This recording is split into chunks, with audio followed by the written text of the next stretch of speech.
तो सबसे पहला जो सपना आपने देखा वो वर्दी पहनने का सपना था। पर दिया2018 में जो पेपर हुआ था उसमें सिलेक्शन नहीं हो पाया था, तो री एग्जाम होना आपके लिए काफी लकी बहुत लकी था सर। अच्छा, मतलब ये भी तो नहीं कह सकते कि पंचायत सीरीज से आप कुछ हाँ, उससे भी बहुत मोटिवेट हुए हैं।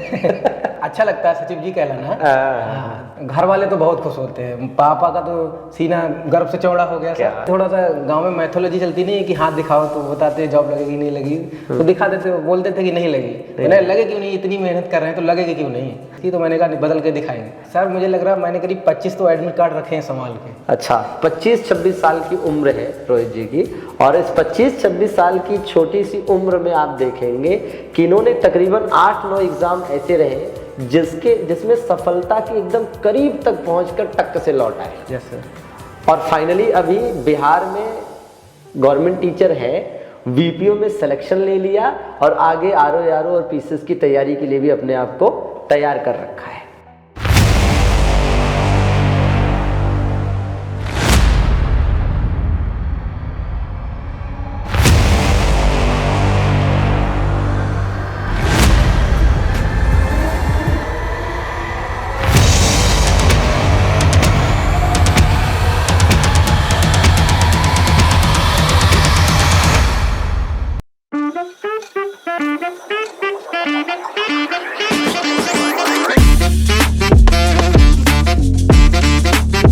नमस्कार साथियों, स्वागत है आप सभी का आपके अपने YouTube प्लेटफॉर्म यूपी संगम बाय MD क्लासेस पर। बहुत बहुत स्वागत है सर। तो सबसे पहले बहुत बहुत स्वागत है भाई Rohit ji. Thank you sir.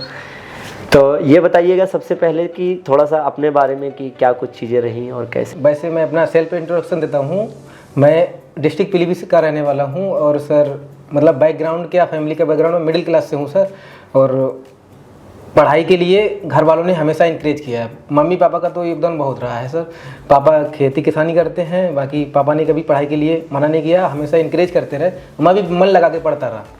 पढ़ाई करते करते ऐसे ही कोरोना के टाइम से, पहले तो मैं ऑफलाइन पढ़ता रहा, बाद में कोरोना लगा, फिर घर पे आ गया। उसके बाद में सेल्फ स्टडी की, बाकी ऑनलाइन प्लेटफॉर्म जो भी हैं वहाँ से पढ़ाई की।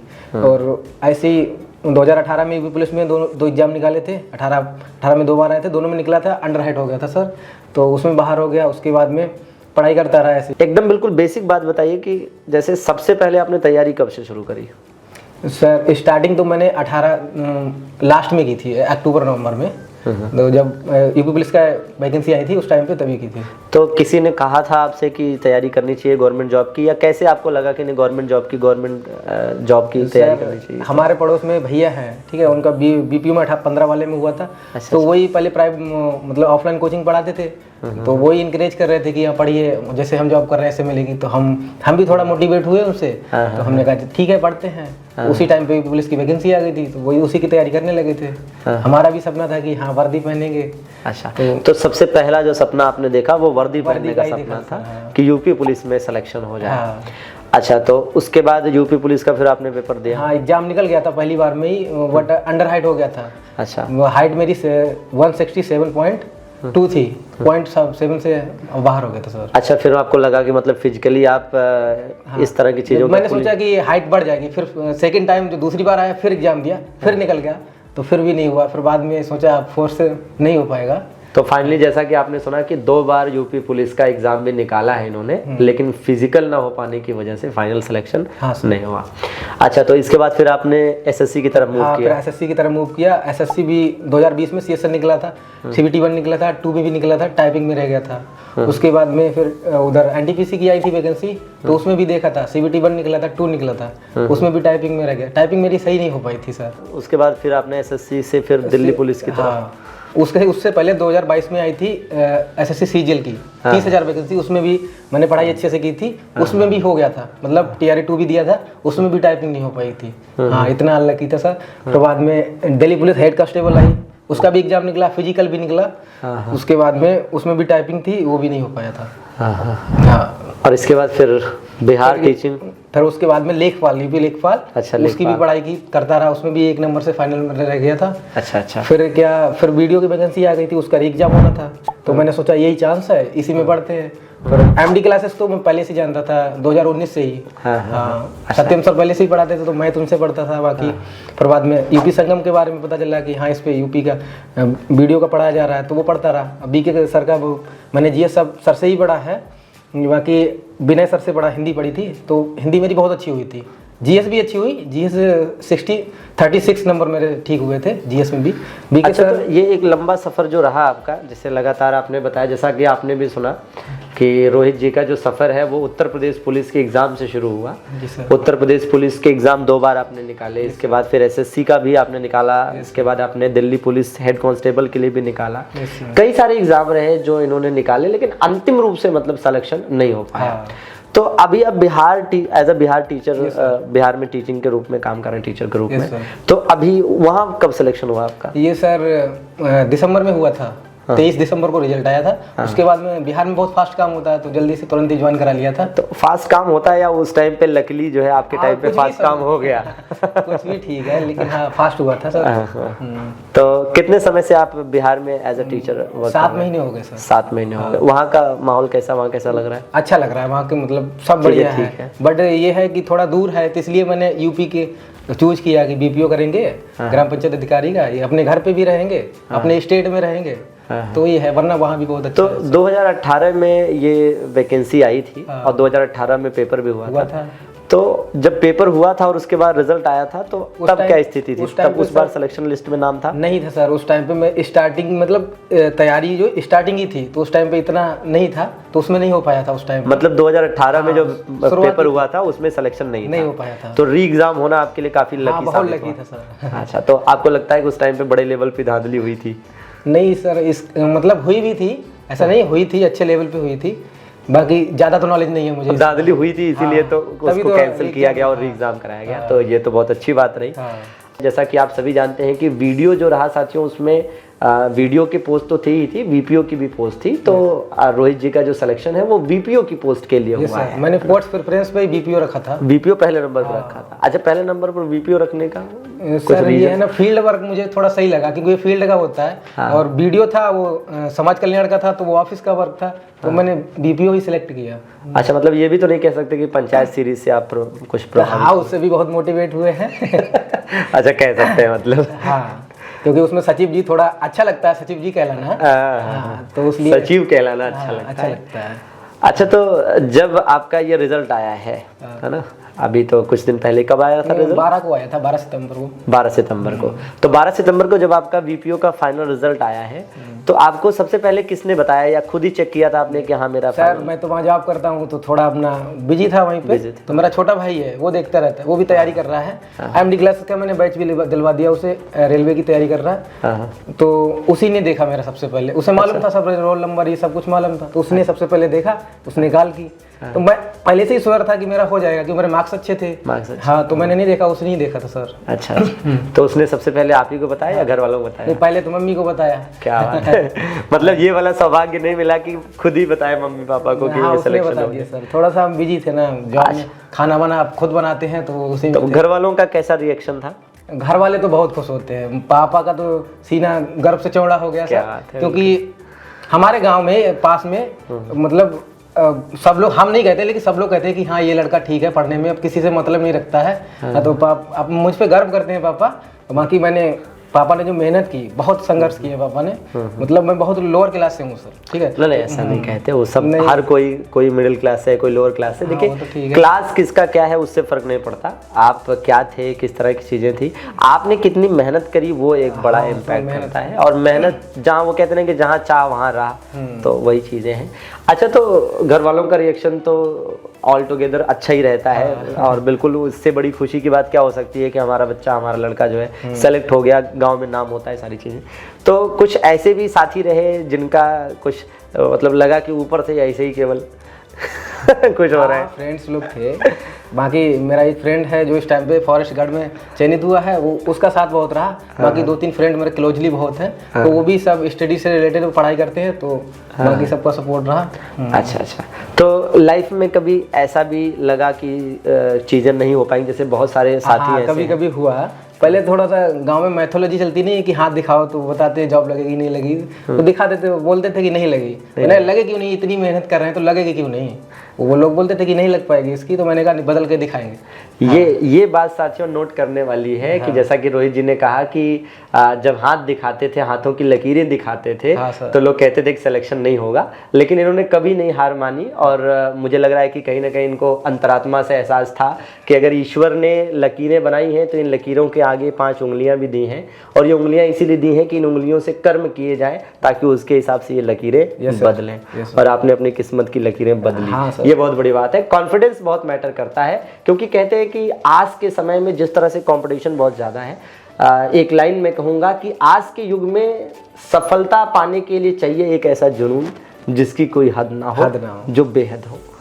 तो बिल्कुल आप भी पूरे आत्मविश्वास के साथ रहें। तो रोहित जी ये बताइए कि आपने जिस तरह से पढ़ाई करी उसकी स्ट्रेटजी के बारे में थोड़ा बताएं कि जैसे सबसे पहली चीज़ तो होती है कि सोर्स, कि आपने बुक्स का सहारा लिया या किसी के बैच का सहारा लिया, या फिर उस दौरान आपने मान लीजिए कोई बैच लिया किसी से या खुद से पढ़ा या किसी बुक से पढ़ा, तो कैसे आपने नोट्स बनाए, है ना, और नोट्स का क्या फ़ायदा होता है और किस तरह से रिवीजन वगैरह का प्रोसेस आपने रखा, मॉक टेस्ट वगैरह का क्या रखा। मतलब एक तरह से पहले सोर्स बताइए, फिर नोट्स पे थोड़ा सा बात करिए, फिर मॉक टेस्ट और फिर एग्ज़ाम तक पहुँचने का पूरा सफ़र कैसा होता है, एक बताएं अपना एक्सपीरियंस, ताकि साथी सब। स्टार्टिंग में क्या, मैंने बुक्स ली थी, ठीक, बुक से पढ़ाई करता था। बाद में यूट्यूब चैनलों का थोड़ा क्रेज आया, पता चला कि हाँ अच्छी पढ़ाई होती है, तो वहाँ से देखने लगा। बाकी एमडी क्लासेस का भी पता चला, तो इस पे यूपी संगम पे आया, तो मुझे बीके सर बहुत पसंद आए, क्योंकि पढ़ाने का तरीका ही अलग है।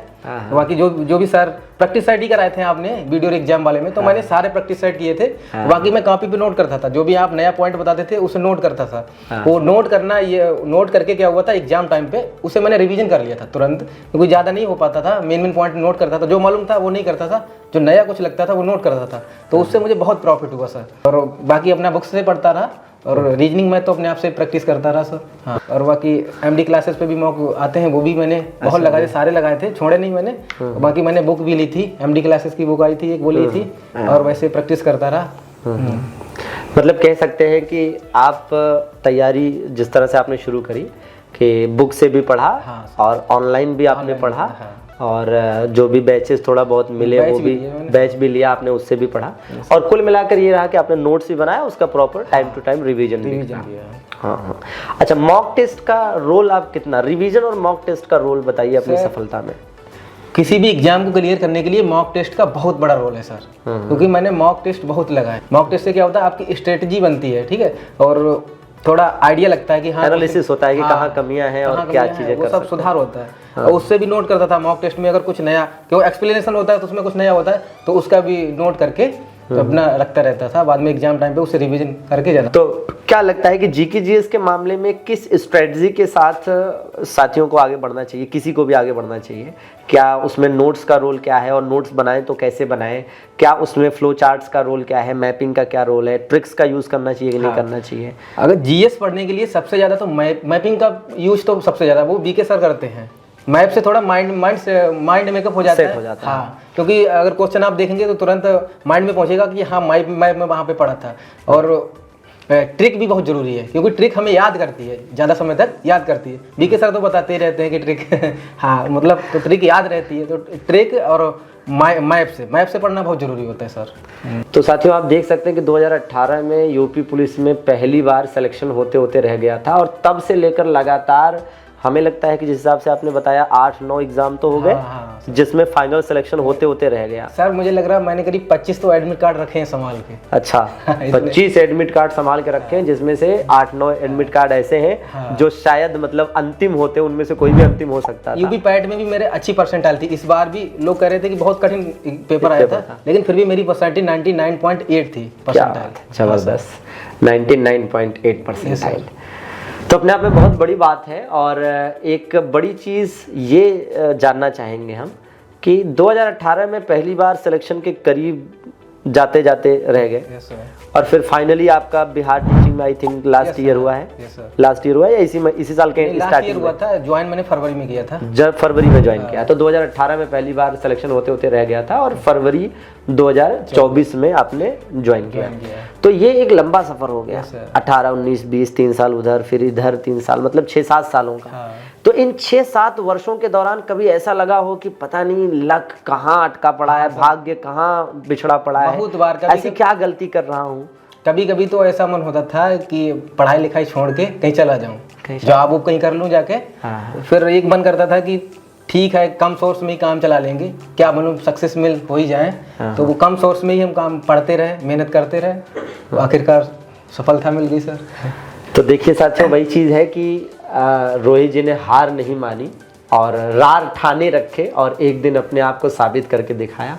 बिहार टीचर हैं, बिहार गवर्नमेंट टीचर भी हैं और साथ में अब वीपीओ का भी सिलेक्शन हो गया है। तो अब ये जानना चाहेंगे, श्रोताओं को थोड़ा बताइएगा कि क्या यहाँ पर आप अपना सफ़र रोकेंगे या यहाँ से आगे जारी रहेगा? नहीं सर, मेरा सफ़र आगे जारी रहेगा। अभी आगे आर आ रहा, अब इस वाले बारे में तो नहीं तैयारी हो पाएगी अच्छे से। नेक्स्ट टाइम वाले में आर दूंगा और यूपीपीसीएस की तैयारी करूंगा सर। क्या बात। हाँ, मतलब मेहनत करूंगा और आशा भी है कि हो जाएगा सर। हाँ। ये बहुत अच्छी बात है। शायद रोहित जी को इस बात का एहसास है कि सफलता रुकने का नाम नहीं है, चलते रहने का नाम है और जो भी रास्ते में पड़ाव मिलते चले उनको अच्छे तरीके से अचीव करने का नाम ही सफलता है। तो ये तो बहुत अच्छी बात है। लोग सोचते हैं कि ये गवर्नमेंट जॉब किसी तरह नहीं है और ख़ास करके जिस तरह आपने बहुत सारे एग्जाम्स में मेहनत करी, संघर्ष किया, होते होते रह गया, उसके बावजूद लगे रहे, तो इतने के बाद तो कई लोग सोचते हैं कि बस हो गया, लेकिन अभी भी आप आगे आर ओ और पीसीएस, तो ये बहुत अच्छी चीज़ है। ये जुझारूपन साथियों सभी के अंदर होना चाहिए और ये जुझारूपन ही आपको सफलता दिलाता है। तो ज़रूर बने रहें और इस तरह से चीज़ों को आगे लेकर चलें। तो रोहित जी, अब हमारे श्रोताओं को ये भी बताइए कि अब सिलेक्शन हो गया है तो फाइनली अब शादी वादी के विचार क्या है? शादी करेंगे सर। हाँ, शादी तो करनी है। भाई ऐसा लड्डू जो खाए वो पछताए, जो ना खाए वो पछताए। आगे ही पछता लिया जी, ये भी बात सही है। तो शादी रिश्ते वगैरह तो खूब आ रहे होंगे? हाँ, अभी तो मना कर रखा है, अभी थोड़ा घर और सही करना है, बाकी करेंगे 25 लास्ट या 26 की स्टार्टिंग तक कर लेंगे सर। अच्छा, आपकी क्या डेट ऑफ बर्थ है? ये 98 है। 98 है, क्या बात है। 98 मतलब आप कितने साल के हैं लगभग? अभी क्या 26 में लगे हैं सर। 26। बताइए, तो बिल्कुल 25-26 साल की उम्र है रोहित जी की और इस 25-26 साल की छोटी सी उम्र में आप देखेंगे कि इन्होंने तकरीबन 8-9 एग्जाम ऐसे रहे जिसमें सफलता के एकदम करीब तक पहुंचकर टक से लौट आए। Yes sir. और फाइनली अभी बिहार में गवर्नमेंट टीचर हैं, वीपीओ में सिलेक्शन ले लिया और आगे आर और पीसीएस की तैयारी के लिए भी अपने आप को तैयार कर रखा है ना? समझिए कि मतलब सारी चीजें एकदम टाइम से चल रही हैं। लेकिन इसमें रोहित जी की सबसे अच्छी बात यह है कि जो इन लगभग 5-6 सालों का इनका तैयारी का टाइम पीरियड रहा, 7 सालों का लगभग, उसमें बहुत बार ऐसा हुआ कि असफलताएं मिली, लेकिन उन असफलताओं को इन्होंने दरकिनार किया। लोगों ने कितना भी कहा कि आप सफल नहीं होंगे, आपका सरकारी नौकरी नहीं लग पाएगी, ठीक है, भाग्य तुम्हारा खराब है, तुम्हारे नसीब में है नहीं, लेकिन उन सब चीज़ों को इन्होंने दरकिनार किया और अपने आप को निरंतर आगे बढ़ाते रहे, अपने ऊपर आत्मविश्वास बनाए रखे और आज आप इस मकाम पर रोहित जी को देख पा रहे हैं। तो निश्चित रूप से आपने इस इंटरव्यू में बहुत सारी चीज़ें ऐसी सुनी, जानी, एक्सपीरियंस की जो आपको अपनी लाइफ में बहुत काम आएंगी, आपके अपने सफलता के मार्ग पर आपको ले जाने के लिए काफ़ी सहयोगी साबित होंगे निश्चित रूप से। और सबसे पहले तो रोहित जी आपका बहुत बहुत धन्यवाद कि आप हमारे स्टूडियो में आए इस इंटरव्यू के लिए।